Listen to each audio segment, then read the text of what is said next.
c'est parti. Bonjour à tous.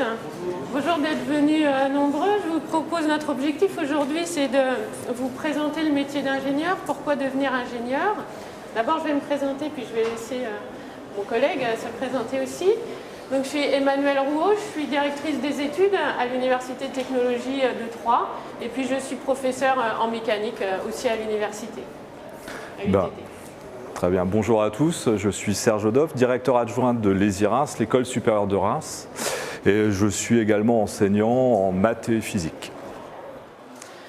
Alors la question c'est pourquoi devenir ingénieur aujourd'hui? Alors on va essayer de répondre à cette question en 2 points. D'abord, qu'est-ce que c'est que le métier d'ingénieur? Qu'est-ce que c'est qu'être ingénieur? Et puis ensuite, comment devenir ingénieur? Et finalement, on vous présentera chacun notre école d'ingénieurs, donc Serge l'ESI-Reims et moi l'UTT. Alors qu'est-ce que c'est qu'être ingénieur? Vous pouvez me dire que c'est un métier, vous pouvez me dire que c'est un diplôme. C'est ni l'un ni l'autre, c'est un titre qui est délivré par la CTI, Commission des titres de l'ingénieur, qui accrédite les écoles pour délivrer le diplôme d'ingénieur, avec tout un tas de conditions qu'on va regarder, balayer ensemble. Les conditions les plus importantes. Donc il y a un audit qui vient régulièrement dans les écoles pour leur donner le droit de délivrer ce diplôme. Et ce droit, il est donné pour un temps limité, c'est 3 ans ou au maximum 6 ans. Alors quand on obtient une accréditation en 6 ans, on est content. Ce n'est pas un audit juste comme ça pour rigoler, c'est quelque chose d'assez sérieux et il faut montrer qu'on a la capacité de délivrer ce diplôme. Donc, c'est un titre et c'est basé quand même de façon principale sur la résolution, la mission d'un ingénieur, c'est résoudre des problèmes technologiques concrets et souvent complexes. Alors, ce qui est important là, il y a résoudre, il y a technologique et il y a complexe. Oui, tout à fait. Donc globalement, un ingénieur, c'est un scientifique. Alors, résumer un ingénieur à une personne scientifique qui résout des problèmes, c'est négliger toute une partie du travail de l'ingénieur qui est avant tout un responsable dans une entreprise. Donc quand vous êtes ingénieur, vous êtes responsable. Vous êtes responsable parfois d'hommes, de personnes, vous faites du management, mais surtout vous êtes responsable de vos actes, à tel point que si vous considérez les ingénieurs au Canada, ils ont une petite bague. Ils font partie de l'ordre des ingénieurs. Ils ont une petite bague et cette petite bague-là leur est donnée, elle est faite à partir d'un acier d'un pont qui s'est écroulé. Pour rappeler à tous les ingénieurs que lorsqu'ils font des calculs sur une structure, sur un pont ou quelque chose comme ça, si le pont s'écroule, c'est bel et bien eux qui sont responsables et c'est leur responsabilité qui est engagée en tant qu'être humain. Donc c'est vraiment un métier très engageant, multiple, et il n'y est pas que scientifique. Vraiment, on s'engage sur ses décisions et ses décisions propres. Voilà, donc quand on fait une formation d'ingénieur, on apprend à penser, on apprend à critiquer, on apprend à réfléchir et surtout on apprend à évoluer, c'est-à-dire à s'adapter aux nouvelles technologies. Alors, on vient de l'évoquer, mais on va peut-être insister un petit peu. Un ingénieur, il a une connaissance pluridisciplinaire. Donc quand on fait une formation d'ingénieur, c'est l'élément principal.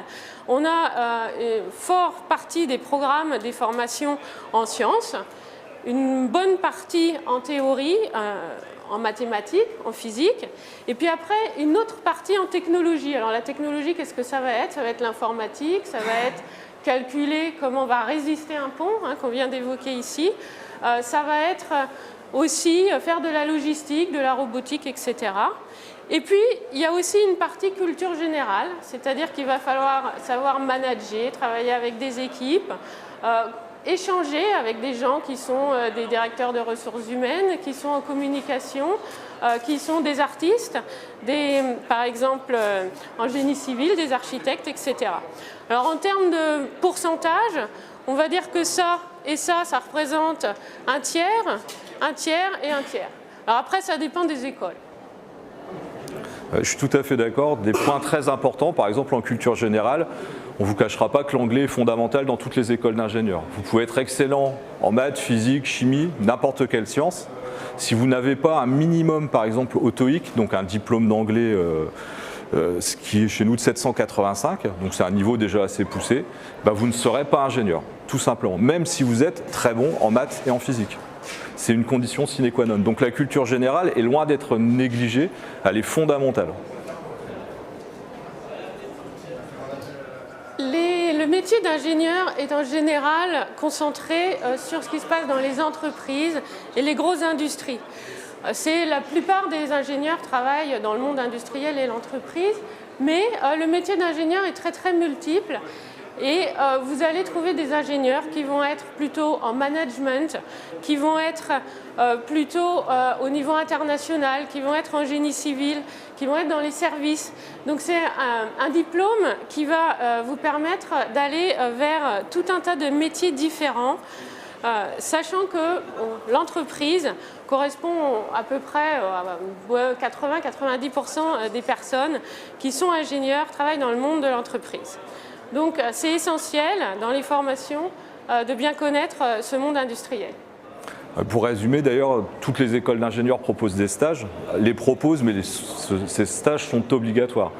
C'est une formation très professionnalisante, on y apprend véritablement un métier et il y a une véritable insertion professionnelle. Les écoles d'ingénieurs ne sont écoles d'ingénieurs qu'à partir du moment et à la condition seule qu'elles offrent des métiers qui existent et des perspectives d'avenir dans les entreprises. Ce n'est pas des formations pour faire des formations, ce sont des vraies formations à vocation à donner des métiers aux gens. Oui, et justement, la commission d'éthique d'ingénieurs demande à ce qu'il y ait au moins 6 mois de stage pour devenir ingénieur. Donc ce sont des formations professionnalisantes. Alors un autre axe important de la formation d'ingénieur, c'est l'ouverture à l'international. On vient d'évoquer l'anglais. C'est bien sûr essentiel et c'est demandé par la commission des titres de connaître au moins une langue étrangère. Ce qui est aussi demandé, c'est de partir au moins 3 mois à l'étranger, soit en échange, soit en stage. Et c'est un point essentiel parce que maintenant les métiers d'ingénieur sont ouverts à l'international. C'est bon.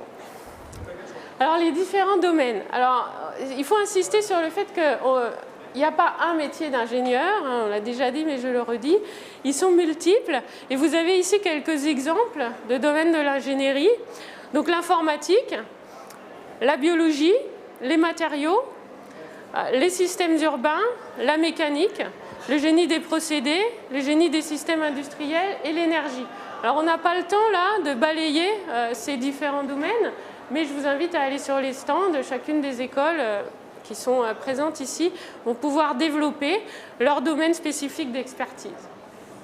Donc très clairement, c'est vrai que les métiers d'ingénieur sont très il y a énormément de domaines qui existent. Donc une des premières qualités d'un ingénieur, c'est la curiosité. Donc moi, je vous invite vraiment à aller regarder, bien sûr, les stands qui peuvent être ici, mais aussi regarder tous les sites que vous pouvez trouver d'écoles d'ingénieurs. Il y a énormément de pépites qui existent sur le territoire et c'est très intéressant de voir que certains métiers s'ouvrent à vous alors des fois, on ne les connaît même pas en fait. Quelque chose qui est essentiel dans la notion d'ingénieur, c'est la capacité à pouvoir évoluer. C'est-à-dire que dans toutes les formations d'ingénieurs, pourquoi il y a des bases fondamentales théoriques, pourquoi ces formations sont plutôt généralistes, c'est pour donner la capacité aux gens qui suivent ces études d'évoluer, c'est-à-dire de changer leur métier, de se former tout au long de leur vie et de changer leur métier pour s'adapter. Alors c'est essentiel en ce moment parce que vous savez que les technologies prennent une part de plus en plus importante dans notre vie. Avant, on va dire il y a 50 ans, si vous prenez une télévision ou un téléphone, une seule personne était capable, une voiture aussi, d'expliquer le fonctionnement et éventuellement de le réparer. Alors c'était déjà quelqu'un qui était formé, mais une seule personne pouvait suffire s'il avait un bon niveau. Maintenant, c'est plus vrai du tout.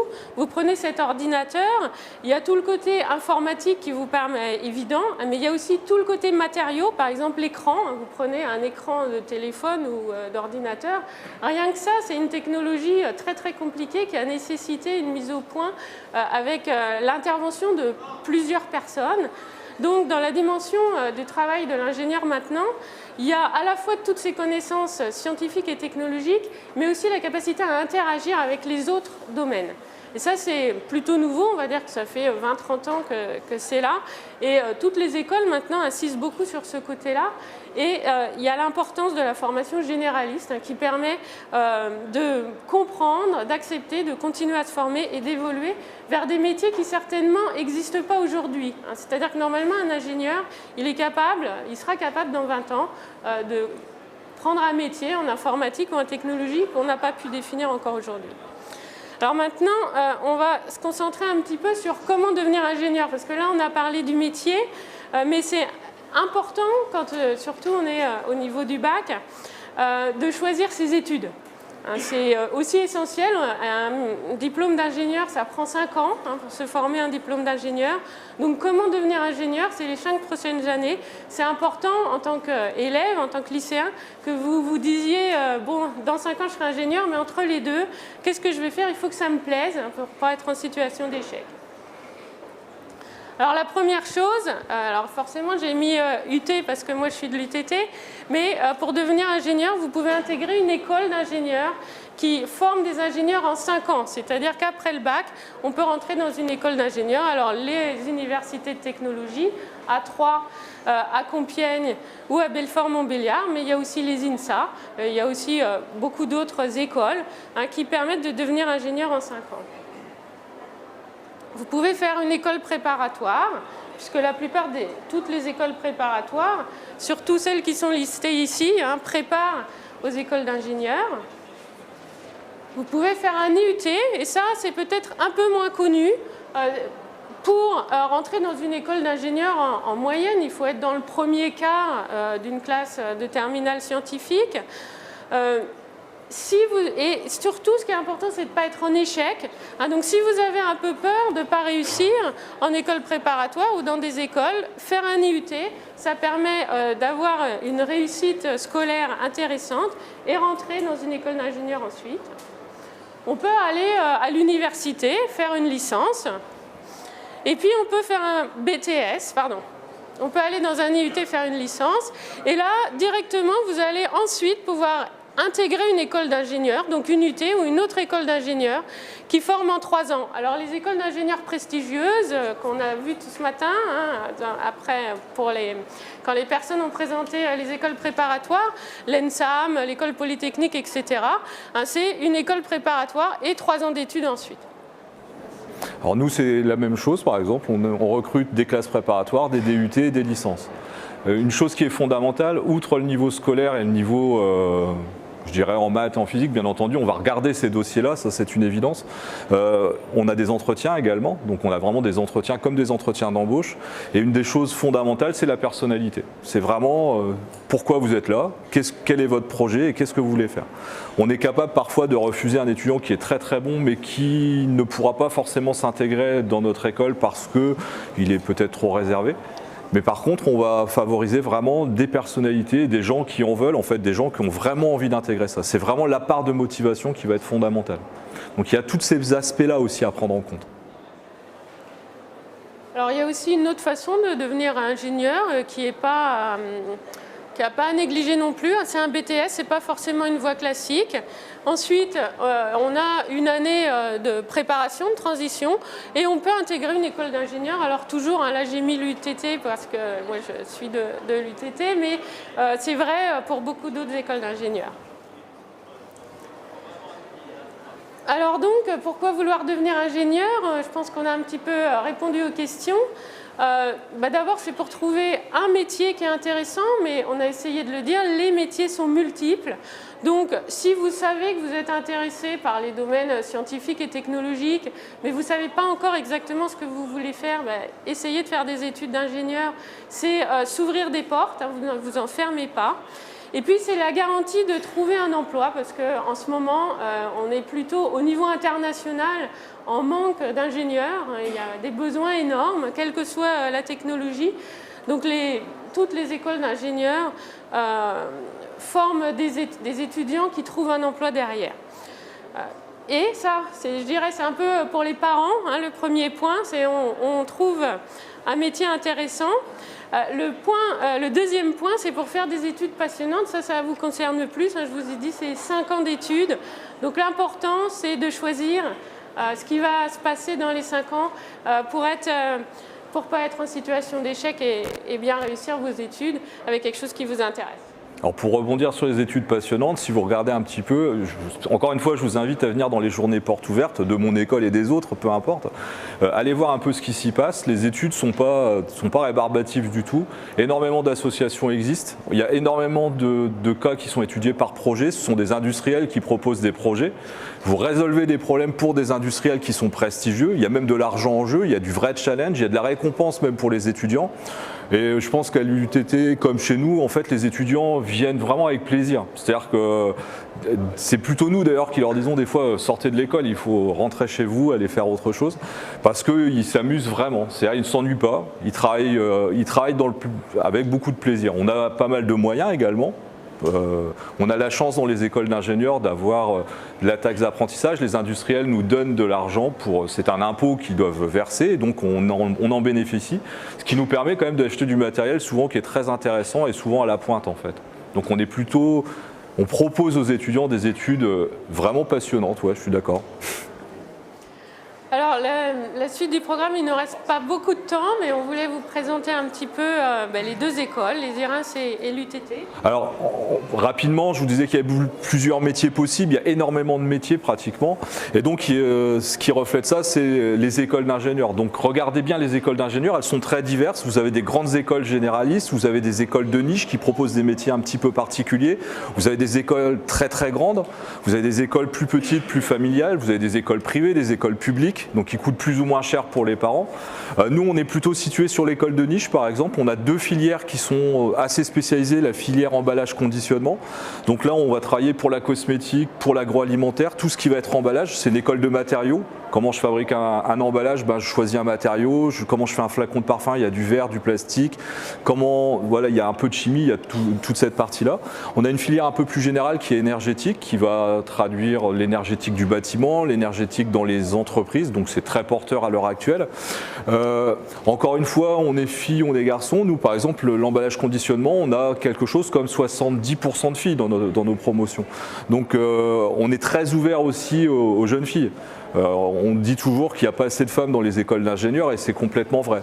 Chez nous, on est très bien en emballage et conditionnement, je ne dirais pas ça du tout de la filière énergétique par exemple. Or, il y a énormément d'emplois et les femmes sont les bienvenues bien entendu. C'est une école publique, à taille humaine, on est à 200 étudiants par an, donc c'est une petite école. Et voilà, les journées portes ouvertes, c'est le 17 février, c'est à Reims et vous êtes les bienvenus. Alors l'UTT, je pense que vous connaissez puisque vous êtes de Troyes, c'est à Troyes. Je voulais insister un petit peu sur le mode d'enseignement des UT. Dans les universités de technologie, quand on arrive, on choisit 6 modules par semestre. Donc ça, c'est quand on arrive après bac ou après 2 ans d'études. Et on a systématiquement un enseignant référent qui vous aide à faire ses choix. Alors ces 6 modules, ils sont dans un catalogue. Il y a 110 modules en connaissances scientifiques, 140 en technique et méthode et 110 en sciences humaines. Alors l'intérêt quand je vous dis qu'on choisit, c'est qu'on choisit effectivement, c'est-à-dire alors pas le tout premier semestre parce que c'est difficile, mais après on va choisir un certain module en physique, de l'informatique et pas autre chose. Et on construit comme ça de façon individuelle son parcours. Comment on arrive au diplôme ici? Alors on est sur un système en semestre et tous les semestres, on valide ces modules qu'on a choisis et on les capitalise. Alors ici en jaune, vous avez un étudiant qui a un parcours classique, vous avez 2 stages en entreprise, un séjour en international, donc 6 modules de valider tous les semestres pour arriver au diplôme. Et puis ici en bleu, vous avez un étudiant qui a eu une difficulté, il n'a pas validé tous ces modules. Alors il y a un jury, on regarde comment, pourquoi il y a eu des difficultés. Il peut y avoir plein de raisons, des difficultés familiales, un problème de santé, une baisse de régime scolaire. Dans ces cas-là, on ne redouble pas. Qu'est-ce qu'on fait? On reprend des modules ou pas. Et puis on allonge un petit peu sa durée d'études. C'est la conséquence. Alors ça peut être aussi, c'est pas forcément une difficulté scolaire, ça peut être quelqu'un qui est sportif de haut niveau. Donc du coup, chaque semestre, la dose de travail va être réduite et le cursus un petit peu allongé. Alors je voulais finir là-dessus. Ça veut dire que dans les UT, il y a 3000 étudiants à l'UTT, il y a 3000 projets de formation différents, et ça c'est un exemple d'emploi du temps. Il y a 3000 emplois du temps différents, c'est-à-dire un par étudiant. Les couleurs ici correspondent à des modules de maths, langue, chimie, etc. Voilà pour la présentation des établissements. Je ne sais pas s'il y a des questions, comme c'est l'heure, je crois qu'on arrête. On va vous inviter à venir sur les stands, ce sera plus pratique. Merci. Oui.